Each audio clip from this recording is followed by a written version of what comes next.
It's the tulip stitch. I love it so much. It's really not that complicated. It's just a few different stitches intertwined together to make that nice flower look. You're going to start with multiples of 3 plus 1. So I'm going to do 6 plus 1 here just to show you, and then go ahead and go across and do 6 single crochets. Once you get to the 6th stitch, go ahead and add in your green. I'm just using this deep green to show you here. Turn your work, chain 3.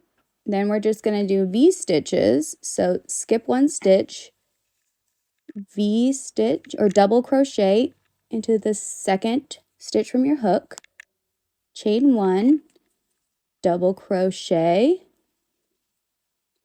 without getting your yarn caught, double crochet into the same stitch. That's the V. Then you're going to skip a stitch, double crochet into the next stitch, chain 1, double crochet into the same stitch, and then I'm just going to double crochet, skip a stitch, and then double crochet into the end to finish off the row. And on the double crochet, this is when you're going to grab your flower color, which you can do any color you want. For this, let's do yellow. Why not? That's fun. Okay, so yellow, pull through, and then we're going to do the same. I'm going to go ahead and chain 3. You could chain whatever you want. I'm just going to do that for to make it like a double crochet. And then you're going to double crochet 4 to 5 times into the middle of your V stitch. So the chain 1 space on your V stitch. For the pattern I was just doing, I did 4 because I wanted it to be less bobbly.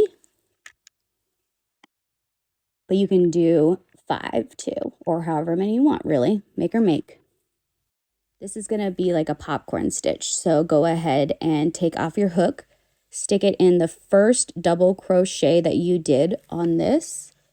Then put your hook through your loop again and do a slip stitch. So it bunches it up all nice and pretty like that. And then you chain 2. Then you'll do the same thing on the next one. And there you go. Tulip stitch, so fun! Yay!